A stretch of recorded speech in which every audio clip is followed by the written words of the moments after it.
En tout cas, bonjour à toutes et tous. Donc, soyez les bienvenus à ce webinaire de présentation de la Vélidéal, qui est la petite dernière véloroute des Charentes.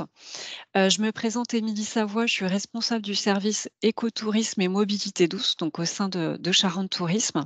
Je suis accompagnée aujourd'hui de Carole Richard-Leparoux, qui est chargée de communication mobilité douce, et Marie Léger, donc qui est chargée de mission mobilité douce également et qui déploie notamment, Accueil Vélo. Donc avant de commencer, on voulait, vous donner quelques éléments de contexte. Comme vous le savez probablement, donc le territoire des Charentes est un carrefour stratégique de l'itinérance, à vélo, du tourisme à vélo. On a de nombreuses véloroutes, que vous connaissez probablement, la Vélodyssée, la Scandibérique qui sont les 2 Eurovélos, la Flo Vélo, le canal des 2 mers à vélo, la Vélo Francette et la petite dernière, la Vélidéal. Donc 6 véloroutes et Eurovélos, donc sur notre territoire. Il est également important, de vous rappeler, un peu nos missions au niveau de Charente Tourisme. Donc on développe, on structure l'offre, de mobilité douce. Donc il s'agit à la fois, de la pratique vélo, la randonnée, pédestre, mais également, on développe aussi un circuit équestre, dernièrement. Également, on déploie, on qualifie l'offre, notamment par le déploiement de la marque Accueil Vélo, mais dernièrement, on va développer en fait une charte, d'accueil équestre, dans le cadre du projet de la route des cardinaux. Également, on fait, bien évidemment la promotion, de toute l'offre mobilité douce et la mise en marché, c'est-à-dire en fait le développement de partenariats avec notamment des agences de voyage spécialisées, qui proposent donc des séjours à la fois de tourisme à vélo, mais de randonnée pédestre, voire, équestre. Et également, donc on est en charge de la coordination des acteurs. Donc on travaille beaucoup, bien évidemment, avec les départements de la Charente-Maritime et de la Charente, pour qui, on travaille en étroite collaboration. Également les offices du tourisme, les collectivités, tous les acteurs, les socioprofessionnels, donc les labellisés Accueil Vélo, notamment, mais voilà, tous les acteurs, du tourisme. Donc je vais, laisser la parole à Carole, Richard Leparoux, donc qui va commencer la présentation de la Vélidel. Je vous souhaite un excellent webinaire et n'hésitez pas donc voilà à poser toutes vos questions à cette, occasion. Juste pour, finir, je souhaitais vous rappeler également que nous allons avoir un autre webinaire le 18 juin sur la thématique, comment valoriser, les activités de mobilité douce, donc auprès de votre clientèle, de la clientèle en séjour, mais également des habitants, puisque c'est vrai qu'il y a beaucoup d'habitants aussi qui fréquentent, les offices du tourisme, notamment. Donc c'est pour vous donner, voilà, des informations utiles pour bien renseigner effectivement, toute votre clientèle. Merci beaucoup et bon webinaire. Bonjour à toutes et à tous et merci pour votre présence. Dans le cas où vous ne pouvez pas visionner l'intégralité du webinaire, vous pourrez revisionner le replay. Vous avez également accès à un chat, n'hésitez pas à poser toutes vos questions, en cas de besoin. Également pour information, nous avons donc, animé un autre webinaire la semaine passée sur la Flow Vélo, dans le cas où vous souhaiteriez le revisionner également. Je vais donc partager mon écran. J'aurais juste besoin d'une personne pour m'indiquer si vous le voyez bien, pour que je sois sûre.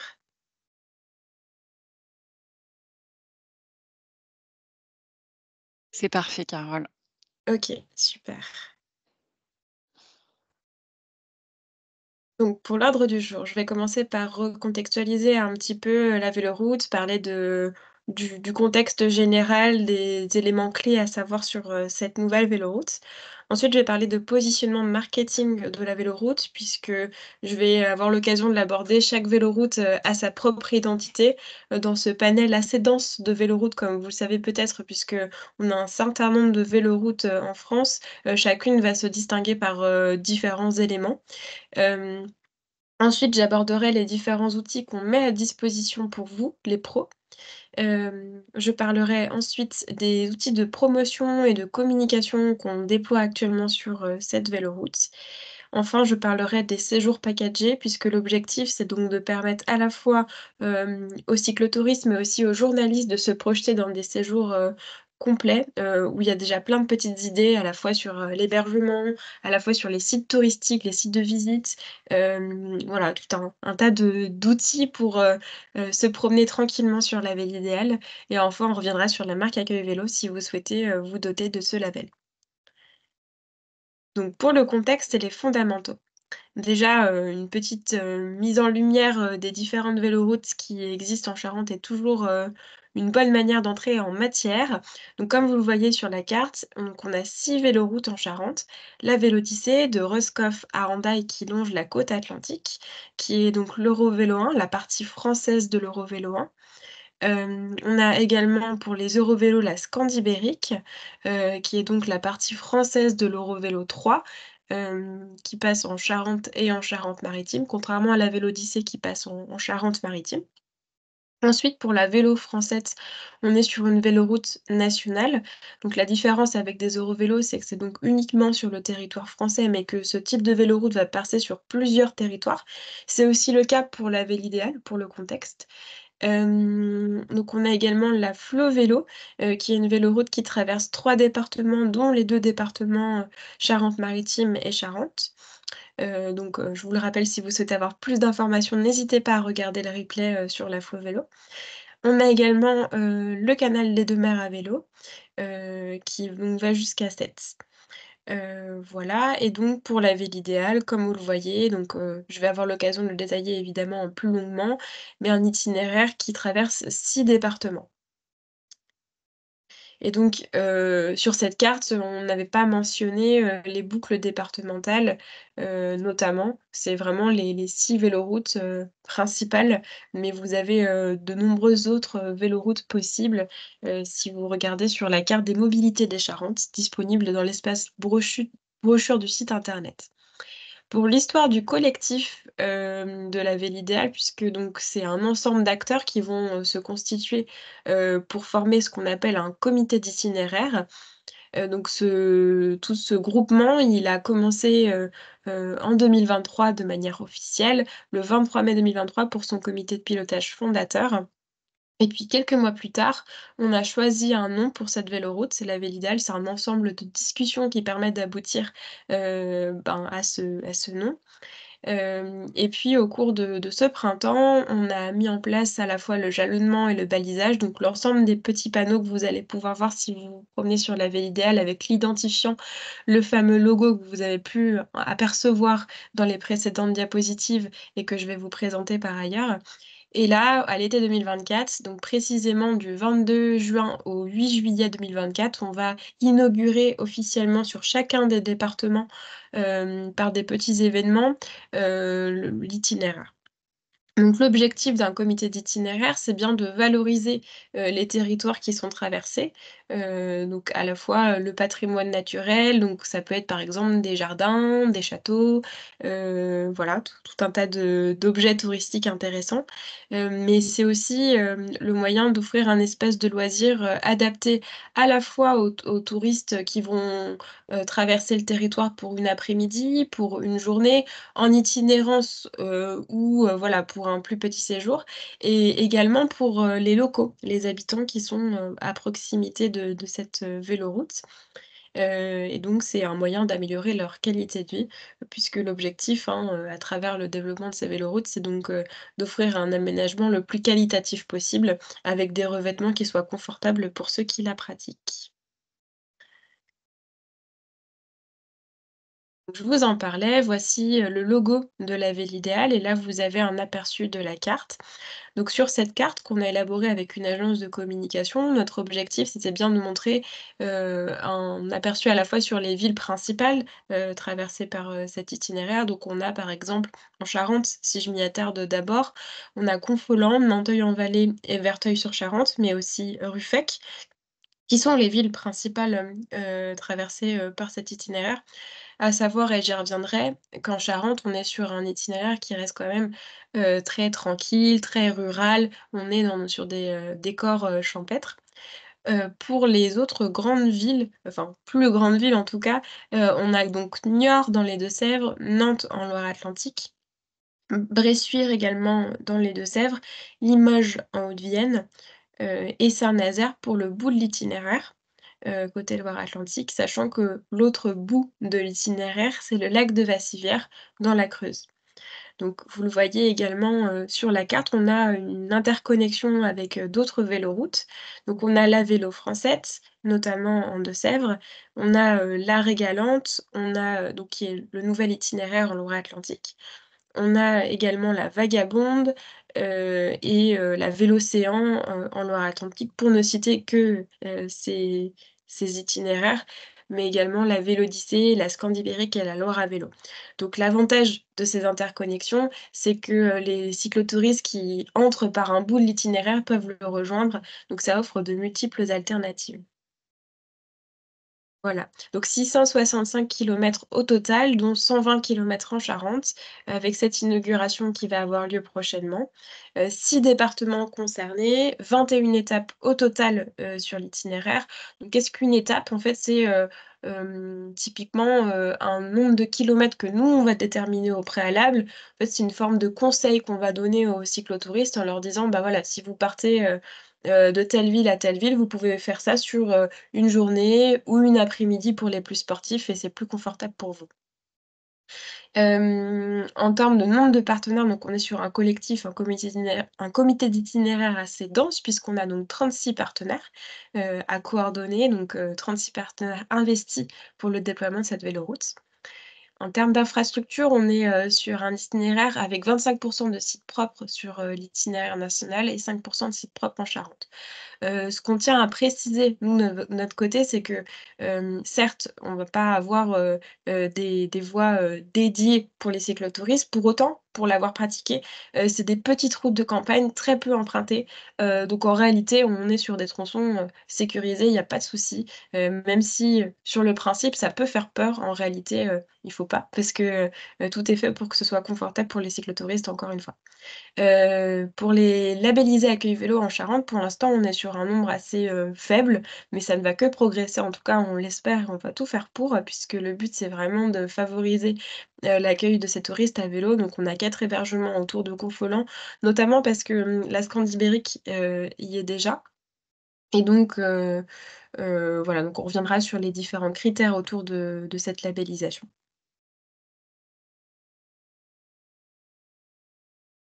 Donc au niveau des interconnexions, j'ai eu l'occasion d'en parler. Donc on a la Scandibérique, autour de Confolens en Charente et le Tour de Charente qui est donc une boucle locale, voilà, qui permet de faire des croisements.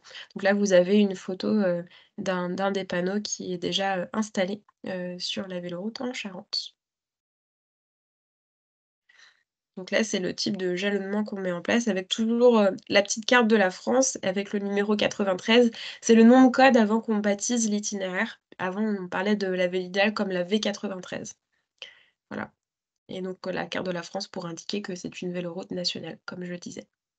Donc on peut avoir différents types de signalisation. On peut avoir, des signalisations, voilà, le panneau avec la flèche vers le haut, flèche, vers la droite, flèche, vers la gauche. Mais on peut également avoir, ça peut être le cas, à terme, si jamais il y a des travaux, on va avoir des panneaux jaunes, exactement comme ce qu'on peut retrouver, sur de la voirie, classique pour les véhicules. Voilà, donc on fait en sorte que le jalonnement, le balisage soit le plus précis possible pour faciliter le déplacement des cyclotouristes. Au niveau du positionnement marketing de la Véloroute, le message qu'on souhaite donner, c'est autour de la biodiversité. Donc on parle, d'une véloroute amie et actrice des transitions, donc c'est un projet assez ambitieux. Notre objectif, un peu plus simplement, c'est donc de permettre à tout un chacun de vivre ses vacances, tout en défendant ses convictions autour de l'écologie, en voilà, en alliant le plaisir de découvrir, l'eau et la nature, puisqu'on aura l'occasion de le voir, la ville idéale, elle traverse de nombreux, cours d'eau, à la fois des rivières, des fleuves, des lacs, c'est vraiment agréable, c'est rafraîchissant l'été, notamment lorsqu'il peut y avoir, des températures un peu plus élevées.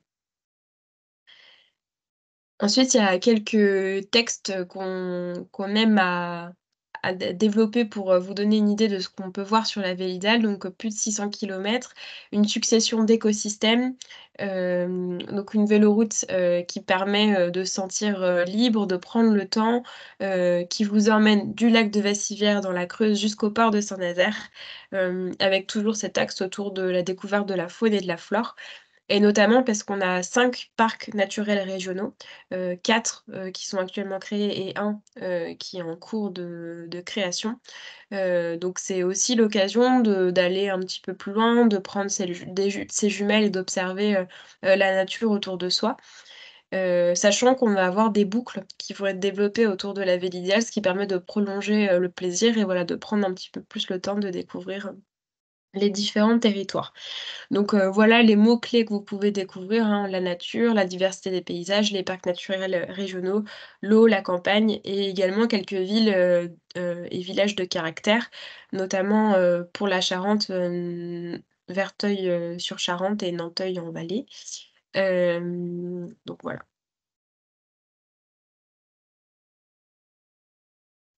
Donc en Charente, on va avoir, une partie, assez vallonnée, donc nous, on a eu l'occasion de le faire, entre Exideuil et Confolens. Il faut avoir, soit, beaucoup de motivation pour, pédaler avec un train, soit, on vous le recommande, un vélo électrique. Un vélo avec assistance électrique, c'est toujours un peu plus confortable. Après, c'est faisable, c'est juste qu'on prend plus de temps, si on souhaite y aller en mécanique. Une partie un petit peu plus plate entre Champagne-Mouton et Verteuil-sur-Charente, en plein cœur de la nature avec, des petits villages et aux abords, de l'eau. En Charente, on a également 2 gares, Confolens et Ruffec, qui permettent d'avoir accès, à la véloroute. Donc c'est aussi possible de se dire, pourquoi pas, voilà, revenir, grâce aux gares. Au niveau de nos cibles de communication, voici ce qu'on a pu identifier. Donc, des personnes qui s'intéresseraient à la nature, des personnes qui seraient, assez proches de la véloroute en tant que telle et qui souhaiteraient redécouvrir leur territoire, des personnes qui seraient un petit peu plus sportives lorsque je le mentionnais, ceux qui souhaiteraient, venir en vélo, mécanique. Heu, des personnes qui seraient juste en séjour, en Charente et qui se diraient: «Ah tiens finalement, on avait prévu de visiter tel ou tel château et ben, pourquoi pas, en profiter pour faire du vélo?» Et puis, ceux qui collectionnent les véloroutes, on l'a vu, récemment, via des articles de presse, ou même sur les réseaux sociaux, il y a de nombreuses personnes qui, sont impatients de découvrir cette, nouvelle véloroute puisque, il y a de nombreuses personnes qui, voilà, qui souhaitent s'éloigner aussi des véloroutes très fréquentées, pour découvrir, la France qu'on connaît moins, et donc c'est aussi l'occasion.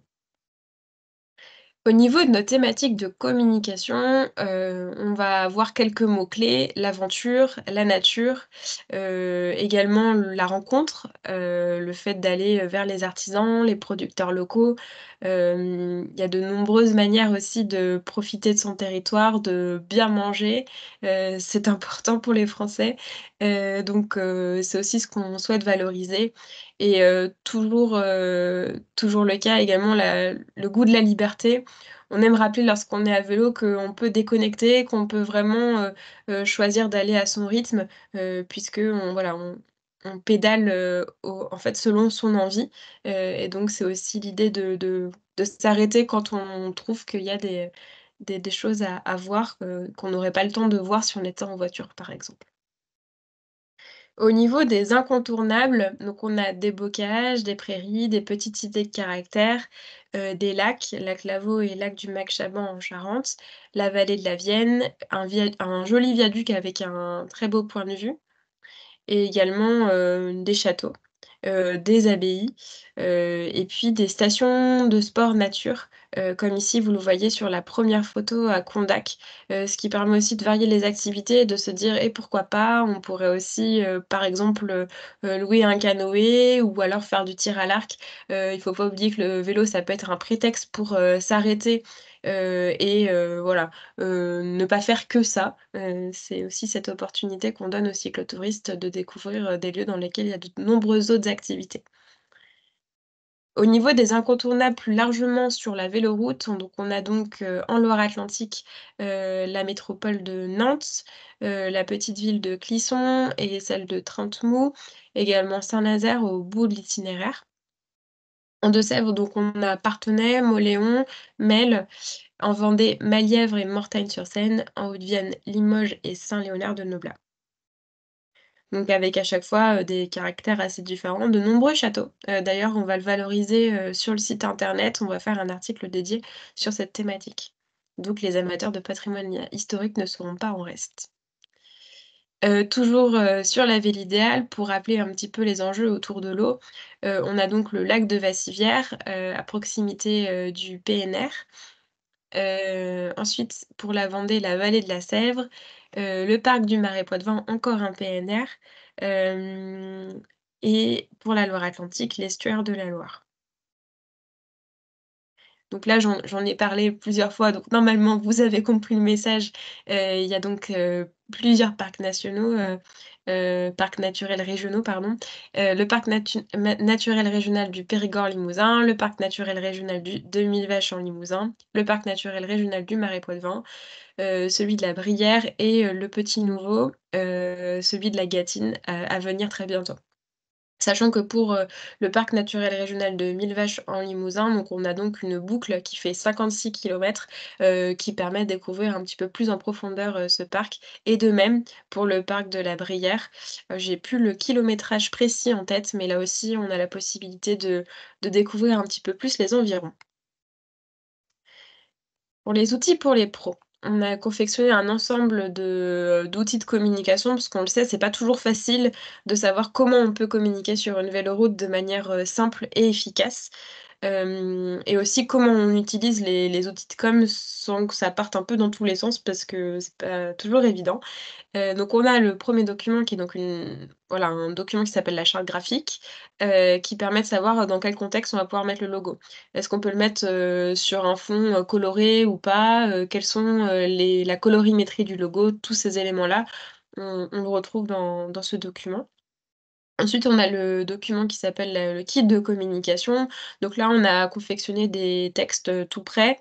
Notamment, on réexplique, le b.a-ba, de cette, marque, pour que, tout acteur puisse, prendre en main assez facilement, l'itinéraire, et pouvoir, communiquer, sur ces outils de communication, les réseaux sociaux, le site internet et cetera. Puisqu'il ne s'agit pas que nous, on déploie uniquement de notre côté les outils, mais que vous puissiez aussi, vous en faire le relais. Sur notre boîte à outils Accueil Vélo à Charente Tourisme, on a développé des fiches itinéraires. L'objectif de ces fiches, c'est de rappeler en quelques lignes et avec l'aide de quelques chiffres clés, voilà, quels sont les principaux enjeux autour de cet itinéraire. Donc on a un texte, le chiffre autour du site propre, l'ouverture officielle de l'itinéraire, un petit rappel sur l'identifiant, une carte qui permet de positionner l'itinéraire, les boucles et les véloroutes qui croisent, l'itinéraire. Pour ce qui est des photos, donc le reportage photo a eu lieu ce lundi, et donc on devrait avoir les photos d'ici quelques jours. On les mettra ensuite en ligne sur notre, médiathèque, donc Charente Tourisme. Ces photos seront créditées Sébastien Laval. Donc nous, notre objectif, c'est de pouvoir mettre à disposition au plus grand nombre d'acteurs ces photos. Cela dit, elles sont enfin, les droits peuvent être limités en fonction de qui vous êtes, évidemment. Donc il faudra que vous puissiez, déjà vous inscrire sur la médiathèque et ensuite, une fois que c'est fait, vous pourrez voir, quels sont les droits par rapport à ces différentes photos. Selon vos besoins, on peut également vous fournir, d'autres photos, puisqu'on a un petit stock. Voilà. Sachant qu'il y a pas seulement des photos, j'allais l'oublier, il y a également des vidéos qui ont été prises au drone, qui permettent de prendre un petit peu de hauteur. Au niveau des outils de promotion, ce qu'on a développé, c'est un dépliant, que vous voyez juste ici, donc voilà, assez simple. Donc on a, les différentes étapes, qui seront aussi, mentionnées sur le futur site internet de la ville idéale. avec ces 2 boucles, qui sont déjà prêtes dont je vous parlais et quelques photos qui permettent, d'identifier par rapport à ces villes et ces endroits clés, voilà, sur la ville idéale. Donc ce dépliant sera disponible dans les offices de tourisme et on peut également en fournir, sur demande, en fonction de nos stocks. On mettra en ligne dans un espace, dédié, probablement un espace outils ou un espace brochure lorsqu'on aura, notre site internet. On va également développer des affiches numériques. Alors pourquoi numériques? C'est parce qu'on le sait, parfois dans les offices de tourisme, il y a pas toujours la place pour, mettre des affiches papier. Donc, l'avantage, c'est que, chaque, entité qui a à sa disposition un écran pourra directement, mettre ses affiches. Donc l'idée, c'est d'avoir une photo, clé. Ce sera pas forcément celle-là d'ailleurs, parce qu'on est encore en cours de réalisation de ces affiches numériques. Là, c'est vraiment la 1re version. Ensuite, on a une carte avec les villes clés, sur l'itinéraire et puis un rappel, des étapes, pour, le département en question, sachant que chaque département va avoir, son affiche numérique pour que ce soit un petit peu plus facile pour le touriste de se repérer. Parce qu'évidemment sur 600 kilomètres, c'est pas toujours facile de se projeter, donc il y a des gens qui vont faire des tronçons un petit peu plus courts. Donc cette version, donc dans sa version horizontale et sa version de paysage sera également disponible sur le site internet, ce qui permettra à d'autres entités de pouvoir l'afficher, sur leurs écrans, si vous le souhaitez, par exemple. Également, donc on aura, cette carte, qu'on mettra à disposition, pour télécharger. Elle reste assez synthétique, hein, assez abstraite, mais le but c'est pas de rentrer dans un niveau de détail, très, très précis, mais vraiment donner une idée assez globale. Sachant que, il y a évidemment des tracés GPX qui permettent de mieux, identifier, le trajet qu'on peut faire, sur la ville idéale si on souhaite aller un petit peu plus loin. Également à venir dans les prochains mois, on va réaliser un topo guide avec, l'éditeur Ouest France. Donc le journaliste s'est déjà rendu sur le terrain, ces dernières semaines et va continuer, son projet de rédaction. Donc là, je vous ai mis, voilà, pour que vous puissiez visualiser le topo guide sur, la Flo Vélo. Mais l'idée, c'est d'aller un petit peu plus loin qu'un dépliant qui reste assez, global, voilà et donc ça permet, à ceux qui ne souhaitent pas, avoir leur tracé GPX, sur leur, téléphone ou qui souhaitent avoir un complément, d'aller un petit peu plus loin, d'avoir, des suggestions, d'hébergement, des suggestions de restaurants, voilà, tout type d'informations, selon la volonté de l'éditeur, je le précise, hein, de donner, ces informations parce que nous, on conseille, on va être à l'écoute pour avoir, différents types d'informations, mais c'est l'éditeur qui tranche, sur certains choix.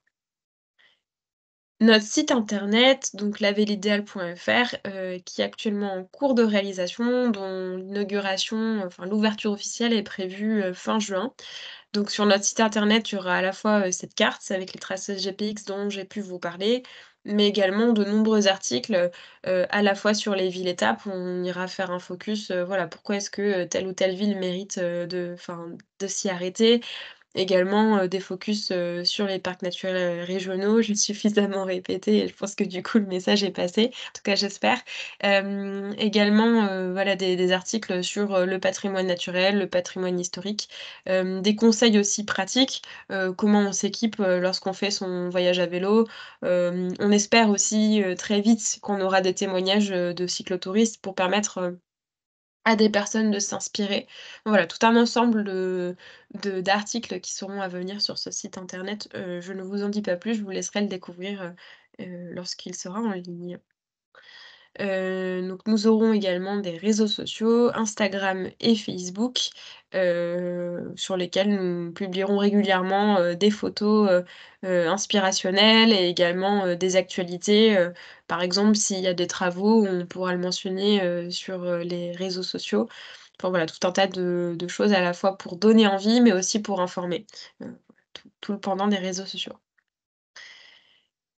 Comme je vous le disais, donc l'objectif, c'est aussi de permettre aux cyclotouristes de se projeter assez facilement, sachant que nous, dans les Charentes, on développe, l'application Loopy, donc on renvoie, vers cette application lorsqu'on déploie, cet outil qui est donc la carte des mobilités douces sur lesquelles on a ce qu'on appelle des fiches produits, c'est-à-dire, des produits directement clés en main avec, l'idée de ce qu'on peut faire, sur le territoire avec, les points clés, les points majeurs à voir sur le parcours.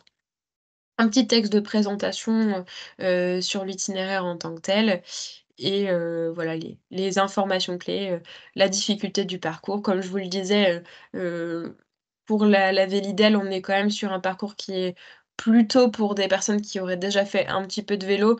C'est pas forcément facile pour, des enfants en bas âge de se lancer sur cet itinéraire. Donc voilà, on précise aussi, le type de parcours, enfin voilà, pour les infos. Donc cette carte, elle est disponible dans les offices de tourisme et également sur demande. Ensuite, je vais laisser la parole à ma collègue Marie pour, qu'elle enchaîne sur la présentation sur le label Accueil Vélo. Merci Carole, rebonjour à tout le monde. Donc je vais vous parler un peu d'accueil vélo brièvement. Donc,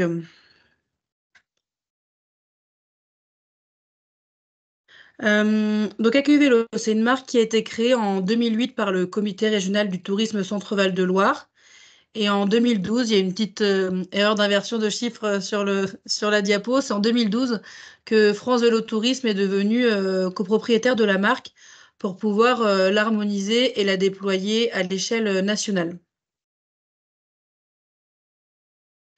Donc, concernant Accueil Vélo, actuellement, on a 278 prestataires sur les deux Charentes, donc 213 en Charente-Maritime, 65 en Charente.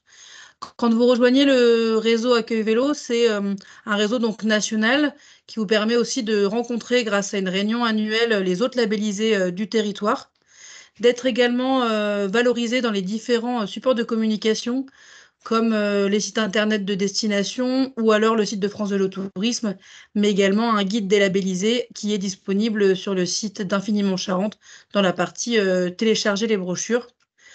Quand vous êtes accueil vélo, vous avez aussi accès à une boîte à outils qui vous donne plein d'infos, des fiches conseils pour vous aider dans votre activité, mais aussi les logos des itinéraires, les vidéos des itinéraires pour pouvoir alimenter votre site internet ou votre annonce si vous avez besoin d'éléments complémentaires. Donc au niveau d'accueil vélo, ça a un coût de 200 € pour 3 ans. Donc actuellement, pour être accueil vélo, il faut être situé dans un rayon de moins de 5 km d'un itinéraire, donc de la ville idéale. Ce critère va être supprimé à partir de janvier 2025. Mais pour l'instant, on est toujours voilà, dans les moins de 5 km de l'itinéraire. En dessous, donc, vous voyez les différents prérequis pour les différents types de prestataires. Donc, pour les sites de visite, c'est un accueil physique minimum pendant juillet et août. Pour les hébergements, il faut être engagé dans une démarche qualité. Donc, ça va être un classement en étoiles, un label tel que Gîtes de France, Clé Vacances ou autre. Et pour les loueurs et réparateurs, il faut avoir un diplôme d'État, une certification ou, si il n'y a pas eu ces diplômes, passer un QCM pour pouvoir prétendre à la marque. Il faut savoir que les référentiels donc, sont actuellement en révision et qui vont être mis à jour à partir de janvier 2025. Donc il y aura potentiellement quelques petits changements de critères, même si l'ensemble des critères, en tout cas la démarche qualité reste un critère qui sera toujours là pour les hébergements. Vous pouvez retrouver le guide accueil vélo avec tous les critères sur le site de Charente Tourisme. Je pourrais aussi vous l'envoyer par mail si vous souhaitez pour pouvoir que vous puissiez avoir tous les critères nécessaires pour rejoindre Accueil Vélo. Je vais vous mettre dans le chat, il y a eu un webinaire donc plus détaillé et plus complet sur Accueil Vélo. Je vous le partage tout de suite dans le chat pour que vous puissiez le visionner si vous le souhaitez. Et ensuite, n'hésitez pas à m'envoyer un mail ou à m'appeler si vous souhaitez rejoindre donc Accueil Vélo, sachant que la prochaine commission, elle aura lieu au mois de novembre. Donc, ça vous laisse le temps de vous préparer et d'ajuster les critères obligatoires pour pouvoir passer à la prochaine commission. Donc, n'hésitez pas à regarder le replay et à me contacter pour plus d'informations et pour que je vous envoie la grille des critères. Donc, c'est fini pour cette partie-là. Donc, maintenant, c'est à votre tour. Si vous avez des questions, c'est le moment de les poser dans le chat.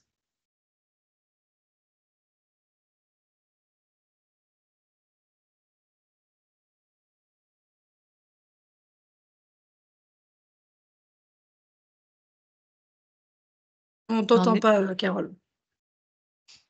Je disais que je vais arrêter le partage pour qu'on puisse, voir les interactions dans le chat plus facilement, si jamais il y a des questions. C'est C'est soit top. sur la ville idéale, sur Accueil Vélo, n'hésitez pas à poser vos questions. Je vous remets mon adresse mail dans le chat si vous avez besoin d'informations complémentaires pour Accueil Vélo.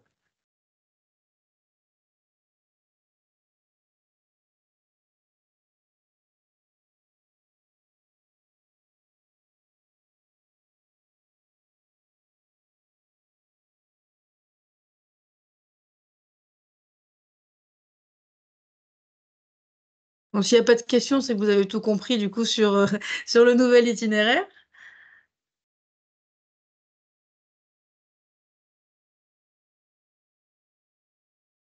Est-ce que l'itinéraire est praticable dès maintenant ou il faudra attendre fin juin? Alors pour la partie charentaise, l'identifiant est posé sur la totalité de l'itinéraire. Pour d'autres parties, l'identifiant n'est pas forcément posé, pour autant le balisage est fait. Voilà, si jamais Émilie, Marie, vous souhaitez, ajouter des informations? Non, c'est très clair, Carole. Effectivement, sur la partie Charente, vous pouvez tester, voilà, dès à présent l'itinéraire.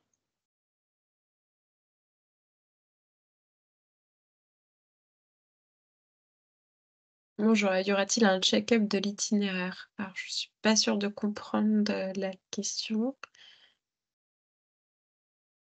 Alors c'est vrai que sur la partie Charente, hein, les techniciens effectivement, hein, ont testé l'itinéraire. Nous-mêmes, voilà, nous avons pratiqué une bonne partie. Ça a été l'occasion justement de faire des petites vérifications et des rajouts en fait, voilà, pour, voir si la signalétique était bien positionnée. Après il faut savoir que sur les autres tronçons, on travaille en partenariat avec, donc les agences de développement touristique, les départements, les communautés de communes et agglomérations. Donc sur chaque territoire, il y a une vérification qui est opérée par les techniciens. Et en cas de souci, n'hésitez pas à revenir vers nous pour nous indiquer si jamais vous avez vu des problématiques. Le but, c'est de le faire remonter, que la communication soit fluide. C'est tout l'intérêt d'un collectif, qu'il puisse y avoir de la communication entre les différentes personnes qui constituent le comité, puis pour qu'après on puisse réagir, assez rapidement, voilà, enfin, l'erreur est humaine. Ça peut arriver que parfois un panneau soit mal positionné ou que pour X ou Y raison, les conditions climatiques, fassent évoluer, voilà, enfin des panneaux qui tombent, ça arrive, c'est pas grave, mais le but, c'est que tous ensemble, on puisse faire fonctionner le collectif de sorte à ce que le balisage puisse être à nouveau effectif, très rapidement, voilà. Donc a priori, c'est sur Ruffec, hein, qu'il y a une balise mal implantée. À ce moment-là, on fera remonter l'information pour que rapidement on puisse faire intervenir des techniciens qui pourront, enfin voilà. Vous avez cité le château de Verteuil et de Ruffec. Il y en a d'autres sur le parcours, tels que le château de Saveille sur la commune de Pézénes-Audouin. Seront-ils tous cités dans vos outils de communication? Alors oui et non. Ce qu'il faut savoir sur les outils de communication, vous avez pu le voir par exemple sur, le dépliant de la Vélidal, on est sur un dépliant, 3 volets. Donc si on citait tous les châteaux, sur tout l'itinéraire, en fait, on pourrait avoir un dépliant 58 volets. Enfin, j'exagère évidemment, vous avez compris, mais à un moment donné, on est aussi tenu à synthétiser, à pas toujours parler d'exhaustivité. Ça n'empêche que, si jamais il y a des dépliants sur des localités un peu plus précises, on peut rentrer, dans voilà, dans des détails. Après quand on parle à l'itinéraire, enfin sur un itinéraire qui fait 600 kilomètres, il faut faire des choix. Ça veut pas dire que tel ou tel patrimoine est mieux qu'un autre, mais c'est juste que, ben, voilà, quand on fait des articles à l'échelle globale, on peut pas tout mettre. Pour autant, il n'empêche qu'on peut aussi envisager de faire des focus, si on a l'occasion de faire d'autres outils de communication ou alors de faire des focus sur la partie charentaise. Alors pour compléter les propos de Carole, bien évidemment sur le site internet, hein, il y aura, beaucoup d'informations. Donc peut-être que les sites, que vous avez cités seront valorisés, par le biais d'articles, spécifiques, par exemple sur le patrimoine culturel. Mais c'est vrai que voilà, sur le dépliant, on est obligé d'être, assez succinct en termes d'information parce qu'on est souvent en fait sur un petit format aussi à l'échelle nationale. Mais il y a des articles qui viendront compléter effectivement et qui, permettront de découvrir en fait le patrimoine de manière, voilà plus importante. Ensuite, les communes auront-elles des aides financières pour améliorer le revêtement des voies, notamment celles en calcaire? Alors là, pour le coup, c'est plutôt une problématique infra. Moi, j'ai pas forcément les réponses aux questions. Est-ce que Émilie, tu as plus d'informations? Alors là, c'est moins notre, domaine, hein. Là, c'est plus effectivement, donc Stéphane Beauchot qui est le chef de projet de la ville idéale qui gère la partie infrastructure. Bien évidemment, il est en contact avec, les communes, les communautés de communes et agglomérations. Parfois, voilà, il y a des compétences qui sont un peu, différentes. Je sais qu'il y a des aides aussi qui sont apportées, notamment sur le déploiement des aires de service et des équipements, pour les communes notamment. On a aussi le programme ADEME, qui permet aussi d'avoir, voilà, des subventions. On pourra effectivement, peut-être se renseigner pour voir, mais il y a effectivement des cas particuliers en fonction des territoires et des compétences.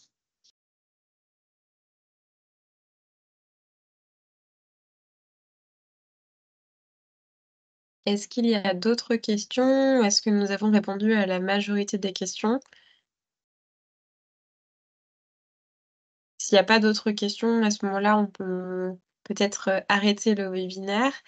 On vous rappelle on reste disponible, pour répondre à toutes vos questions, notamment sur le label Accueil Vélo si vous souhaitez, envisager une labellisation.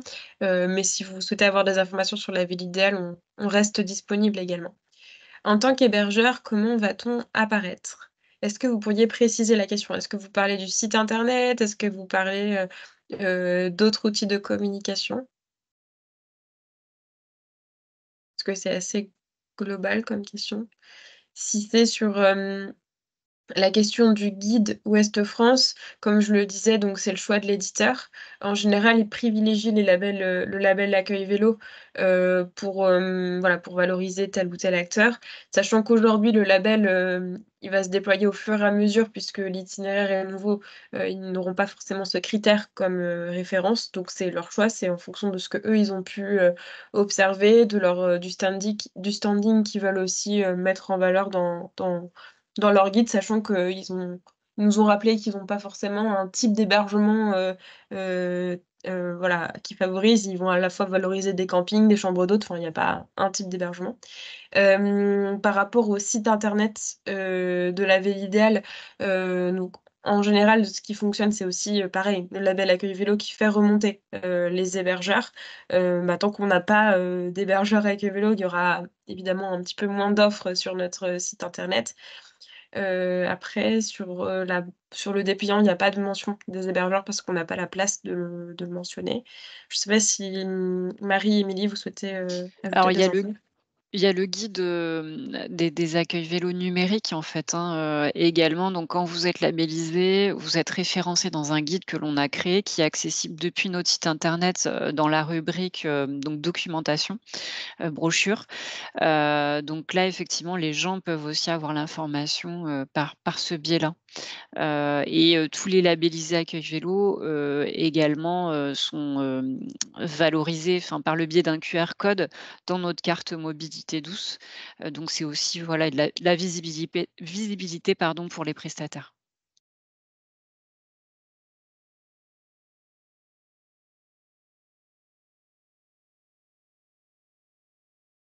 Alors, si je peux compléter également, c'est vrai que les offices du tourisme qui sont traversés par la véloroute auront sans doute, voilà, des demandes en direct pour pouvoir parcourir l'itinéraire l'office du tourisme pourra valoriser aussi tous les hébergeurs, accueil vélo ou non, voilà, enfin lors des demandes.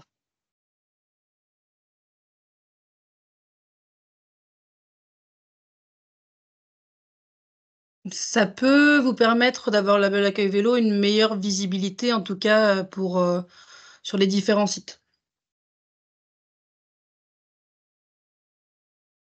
Et également, pour compléter les propos de Marie, dès lors que vous êtes labellisé accueil vélo, les itinérants en fait sont rassurés. Ils vont, retrouver des services, des équipements spécifiques, pour les itinérants à vélo notamment. Donc c'est vrai que les pratiquants ont tendance à privilégier effectivement ces hébergements labellisés.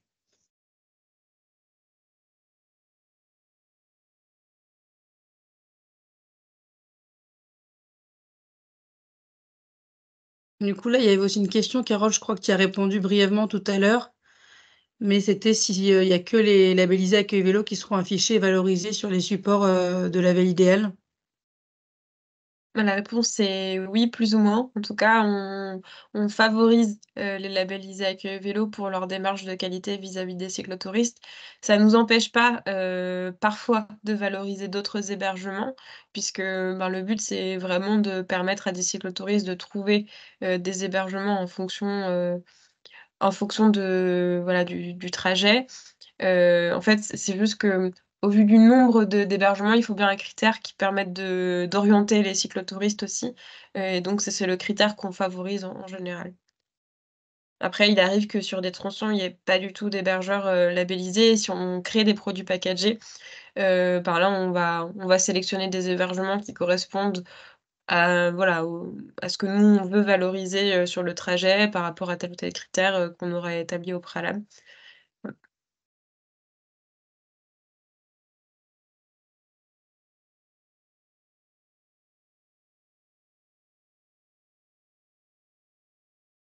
Je sais pas s'il y a d'autres questions?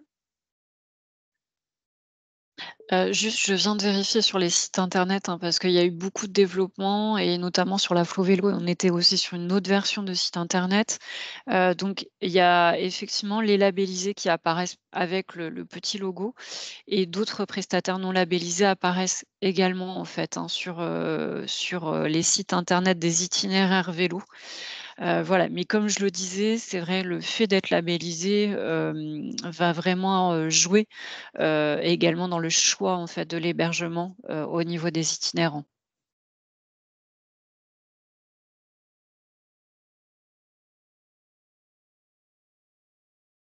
Oui, parce que je vais juste compléter les propos d'Émilie, ça joue dans le choix des itinérants puisqu'un hébergement accueil vélo a les critères nécessaires, c'est-à-dire, un abri sécurisé pour voilà, protéger les vélos, le soir, de quoi nettoyer les vélos, de quoi, sécher rapidement et laver le linge rapidement. Enfin voilà, des critères qui peuvent avoir, qui peuvent être un plus en fait pour les itinérants et ils sont sûrs en allant sur un hébergement, accueil vélo, de ce qu'ils vont trouver derrière.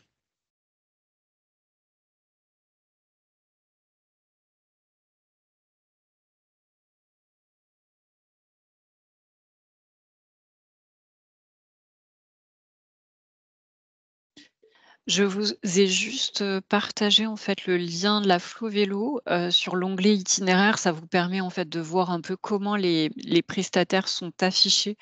Voilà, sur la carte, vous avez donc, des petits pictos sur la droite de la carte où vous pourrez avoir, l'hébergement, différents critères, notamment, voilà les points d'intérêt également. Il suffit d'appuyer un petit peu sur les différents critères afin que les prestataires apparaissent et donc c'est bien évidemment, des informations qui remontent des sites d'information touristique. Donc toutes les informations, voilà, des hébergements, des différents territoires, est saisie dans un site d'information touristique en Charente, donc c'est, Apidae et en fait, donc les sites des itinéraires sont connectés, en fait, à ce site d'information touristique pour que les informations, remontent. C'est une base de données, en fait. Pour le critère, hein, sécher le linge, c'est pas forcément un sèche-linge, hein, ça peut être juste une pièce avec un étendoir qui permet de sécher le linge des itinérants.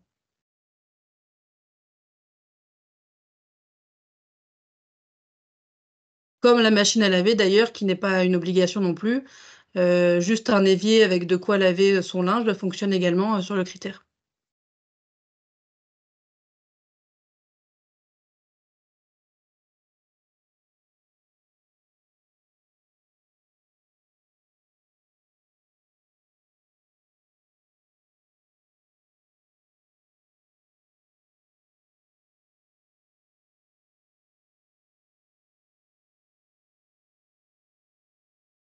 À partir de quand peut-on être labellisé accueil vélo? Je te laisse répondre, Marie.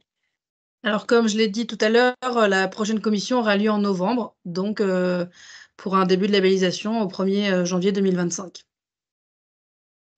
Et qu'appelle-t-on une borne de recharge électrique pour vélo?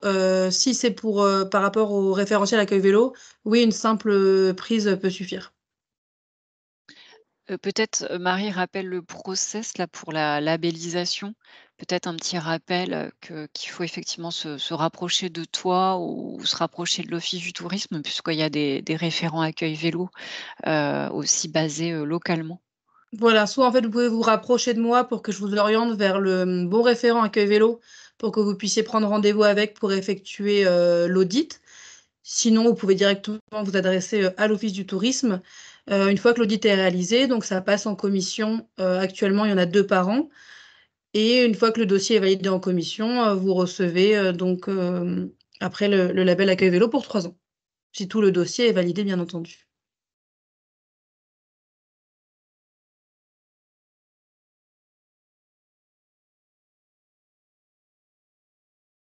Et juste un petit complément parce que même si donc, accueil vélo, enfin la possibilité d'être accueil vélo, sera du coup qu'en janvier 2025 puisque la prochaine commission a lieu fin novembre, ça ne vous empêche pas pour l'instant, dans vos différents supports, de quand même mettre en avant que vous êtes, à proximité de l'itinéraire et de détailler, vos services pour pouvoir, être accueil vélo. Enfin pour pouvoir, accueillir les touristes à vélo.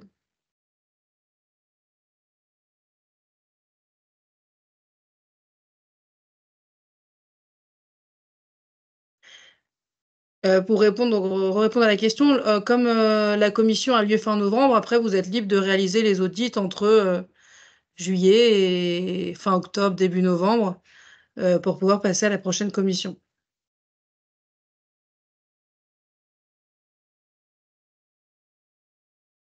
Et après, comme disait Carole, tout à l'heure, étant donné qu'il y a pas encore d'accueil vélo, sur la ville idéale ou en tout cas très peu, il y aura peut-être, d'autres hébergements, mis en avant en attendant, présents sur le site internet de toute façon.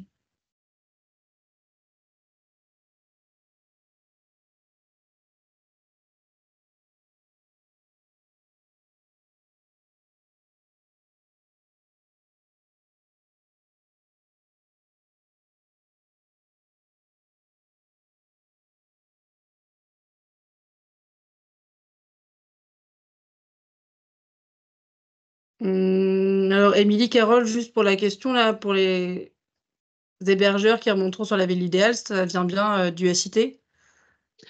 Oui, oui, tout à fait, hein, et comme je le disais, donc il y aura effectivement les labellisés accueil vélo et non labellisés qui apparaissent sur le site puisque j'ai vérifié. Voilà, alors après, je pense que c'était, voilà, dans ce sens, cette question.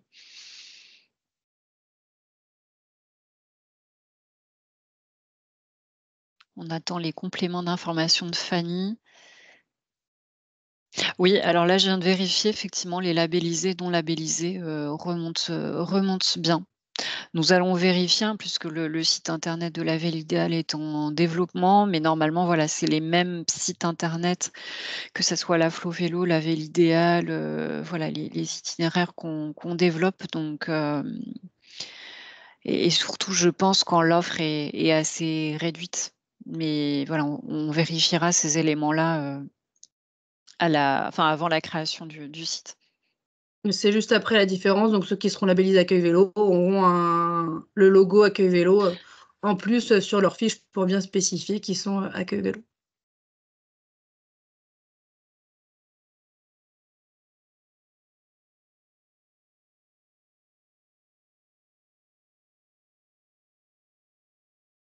Alors n'hésitez pas à poser vos dernières questions. On va pas prendre de votre temps, hem et on va essayer de finir à 11 heures comme prévu.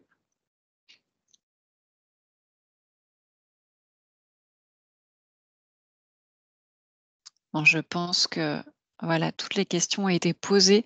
Donc n'hésitez pas pour, notamment là, les problématiques de signalisation à nous remonter, l'information, hein, puisqu'on fera le lien avec, donc le service, infrastructure pour bien vérifier, les différents, panneaux.